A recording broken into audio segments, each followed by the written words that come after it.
మీ పిల్లలు ఫారెన్లో చదవాలనేది మీ కల? మీ కలను నిజం చేసే ఏకైక సంస్థ విదేశ్ కన్సల్ట్స్. నమస్తే, వెల్కమ్ టు ఐడ్రీమ్.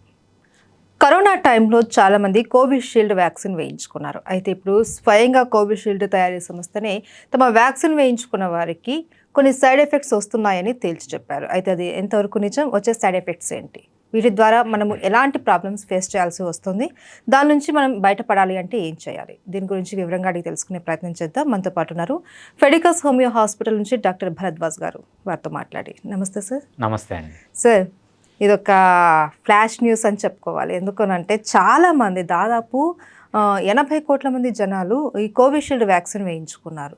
ఇప్పుడు ఏంటి అని అంటే సడన్గా కోవిషీల్డ్ వేయించుకున్న వాళ్ళకి కొన్ని సైడ్ ఎఫెక్ట్స్ వస్తున్నాయి అని స్వయంగా తయారీ సంస్థనే ప్రకటించడం అన్నది చాలా మందిలో భయం కలిగిస్తుంది. ఇది నిజంగానే భయపడవలసిన అంశమేనా? రైట్. సో సింపుల్గా చెప్పాలంటే చాలామంది కెమెరామ్యాన్ గంగతో రాంబాబు సినిమా చూసింటారు. దాంట్లో పవన్ కళ్యాణ్ ఒక వార్త చెప్తే దాన్ని బ్రహ్మానందం గారు మార్చి చెప్తారు. సేమ్ అలానే జరిగిందండి, ఏం తేడా లేదు. సో అక్కడ ఆస్ట్రాజెనికా ఏం చెప్పింది అంటే చాలా రేర్గా బ్లడ్ క్లాట్ అవుతుంది అని చెప్పింది. సింపుల్గా ఒక లైన్లో చాలా రేర్గా అని చెప్పింది. మనోళ్ళు ఏం చేశారు, ఆ రేర్ అనేది పక్కన పడేసి చాలా ఫ్రీక్వెంట్గా మార్చుకున్నారు అనమాట.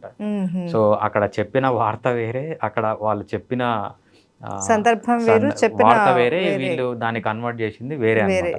సో మామూలుగా మనోళ్ళకి కామనే కదా థంబ్నెయిల్స్ పెట్టడము, ఇంప్రెసివ్ థంబ్నెయిల్స్ పెట్టడం, ఇది కూడా అలానే జరిగిందండి. మీరు ప్రపంచంలో ఏ అలోపతి మెడిసిన్ తీసుకున్నా దానికి సైడ్ ఎఫెక్ట్ ఉంటుంది. ఏదన్నా తీసుకోండి, ఈవెన్ పారాసిటమాల్. మనం పొద్దున, మధ్యాహ్నం, రాత్రి రోజుకు 3 సార్లు పారాసిటమాల్ వేసుకునే వాళ్ళు కూడా ఉన్నారు. తీసి చూడండి మీరు, పారాసిటమాల్ ఫార్మకాలజీ తీసి దాని సైడ్ ఎఫెక్ట్స్ సెక్షన్లో చూస్తే దానికి కూడా సైడ్ ఎఫెక్ట్స్ ఉంటాయి. సో సైడ్ ఎఫెక్ట్స్ అనేది ప్రతి ఒక్క మెడిసిన్కి కామన్, అలోపతి మందుకు దీంట్లో కూడా కామన్. ఇది చాలా రేర్ అనే పదాన్ని వదిలేశారు.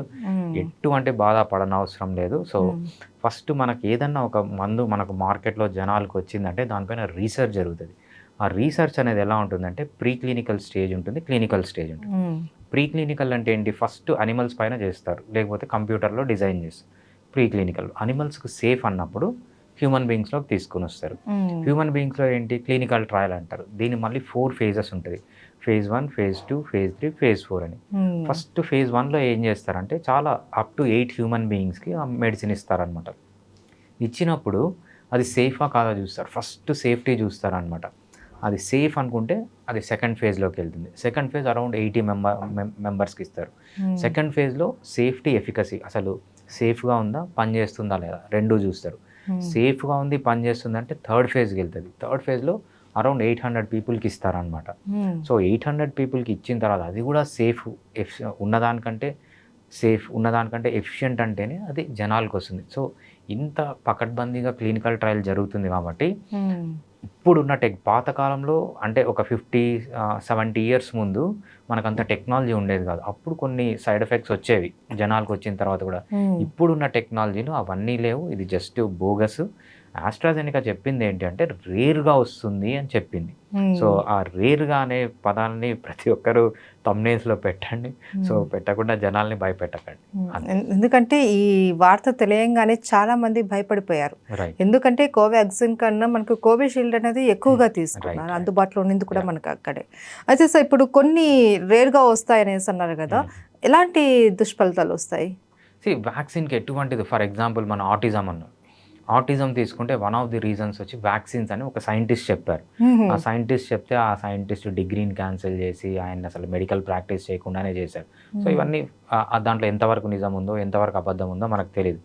బట్ ప్రతి ఒక్క దానికి సైడ్ ఎఫెక్ట్స్ అనేవి ఉంటాయి. మనము HIV ట్రీట్మెంట్, ART ట్రీట్మెంట్ అంటాం. మీరు లిస్ట్ తీసి చూస్తే అసలు భయపడతారు. అన్ని సైడ్ ఎఫెక్ట్స్ ఉంటాయి. కానీ ప్రతి ఒక్కరు ART తీసుకుంటున్నారు, మామూలుగానే తప్పదు. సో మామూలుగా మినాక్సిడిల్ అని ఒకటి తీసుకుంటారు అనమాట, హెయిర్ ఫాల్కి మెన్ తీసుకుంటుంటారు. మినాక్సిడిల్, ఫినిస్ట్రైడ్ అని, అది చూస్తే అసలు దాని సైడ్ ఎఫెక్ట్స్ చూస్తే అసలు ఎవ్వడు ముట్టడు దాన్ని. సో కానీ ప్రతి ఒక్కరూ తీసుకుంటారు. అందరికీ సైడ్ ఎఫెక్ట్ రావట్లేదు, వస్తుంది. ప్రతి ఒక్క మెడిసిన్కి సైడ్ ఎఫెక్ట్ ఉంటుంది, బట్ ఇట్స్ వెరీ రేర్ అనమాట.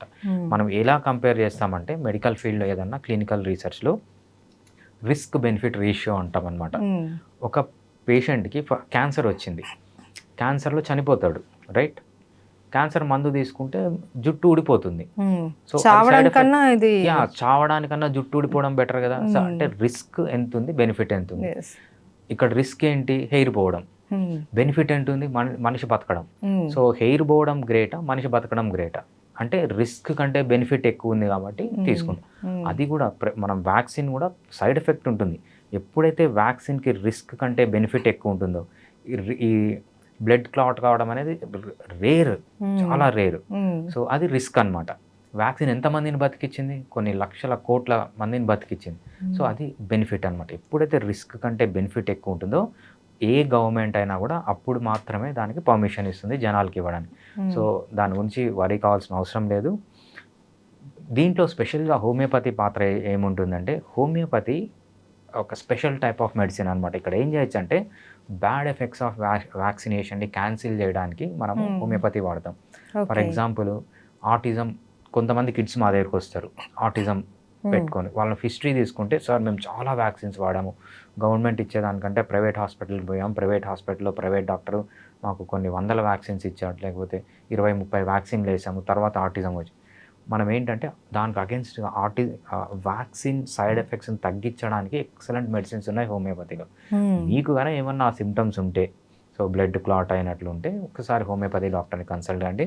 సో వాళ్ళు ఏంటంటే ఈ వ్యాక్సిన్ నుంచి వచ్చే సైడ్ ఎఫెక్ట్స్ని కూడా క్లియర్ చేయడానికి, ఫ్యూచర్లో రాకుండా ఉండడానికి మంచి మెడిసిన్స్ ఉన్నాయి హోమియోపతి. ఎలా సార్ మనకు బ్లడ్ క్లాట్ అవ్వడము అంటే ఇమీడియట్గా దానికి సంబంధించిన ఎఫెక్ట్ కూడా చూపించేస్తుంది కదా, రైట్. హార్ట్ మీద కావచ్చు, బ్రెయిన్ మీద కావచ్చు. బట్ మనం స్టార్టింగ్లో మనం ఎట్లా దీన్ని ఐడెంటిఫై చేయడం? మనకు బ్లడ్ క్లాట్ అవుతుందంటే డిఫరెంట్ ఏరియాస్లో. సో హార్ట్లో క్లాట్ అయింది అనుకోండి, దాన్ని ఏమంటాం అంటే హార్ట్ అటాక్ అంటాం. బ్రెయిన్లో క్లాట్ అయింది అనుకోండి, పెరాలసిస్ అంటాం. లంగ్లో వచ్చిందండి, థ్రాంబో ఎంబోలిజం అంటాం. కాళ్ళల్లో, లెగ్స్లో ఎక్కడన్నా వచ్చిందంటే అక్కడ ఎక్కడైతే సప్లై ఉంటుందో అదంతా చనిపోవడము, అక్కడ ఇన్ఫెక్షన్ కావడం అలా జరుగుతూ ఉంటుంది. సో అది కిడ్నీలో క్లాట్ అయింది, కిడ్నీ డ్యామేజ్ అవుతుంది. సో మనము అది ఎక్కడ క్లాట్ అయింది, ఏ ఆర్గాన్ దగ్గర క్లాట్ అయింది, ఆ ఆర్గాన్ ఫంక్షన్ టెస్ట్ చేసుకోవాలి తప్పితే. సో జనరల్గా లేకుంటే మనము ఏం చేస్తాము, ఇయర్లీ ఒకసారి జనరల్ చెకప్ చేయించుకోండి అంటాం. ఏదన్నా ప్రాబ్లం ఉన్నా జనరల్ చెకప్లో బయటపడిపోతుంది మనకి. సో కోవిషీల్డ్ కోసం అసలు ఎవ్వరు వరి కావాల్సిన అవసరమే లేదు. కోవిషీల్డ్ పైన, కోవిషీల్డ్కే కాదు, ఈవెన్ సింపుల్ పారాసిటమాల్ కూడా చాలా సైడ్ ఎఫెక్ట్స్ ఉంటాయి. So rare side effects. Covishield కూడా చెప్పింది ఏంటంటే రేర్గా అవుతుంది అని అది చెప్పింది, అంతే. సో ఇప్పుడు ఎవరైతే ఈ కోవిషీల్డ్ కావచ్చు, వాట్ ఎవర్, ఇలా వ్యాక్సిన్ తీసుకున్న వాళ్ళు ఒక జనరల్ చెకప్ అన్నది చేయించుకొని, అలాగే హోమియోపతిలో మనము మీరు చెప్పినట్లు వ్యాక్సిన్స్కి అగైనెస్ట్గా మనము హోమియోపతి మెడిసిన్ తీసుకుంటే సేఫ్ అంటారు, రైట్? సో నార్మల్గానే సేఫ్ అండి. సో మీరు జనరల్గా చెకప్ అంటే ప్రతి ఒక్క దానికి చేయించుకోవాలి. ఈ వ్యాక్సిన్ తీసుకున్న వాళ్ళు సపరేట్గా చెకప్ చేయించుకోవాల్సిన అవసరం లేదు, ఇది చాలా రేర్. అందుకు ఈ వ్యాక్సిన్ తీసుకున్నందుకు జనరల్ చెకప్ అవసరం లేదు.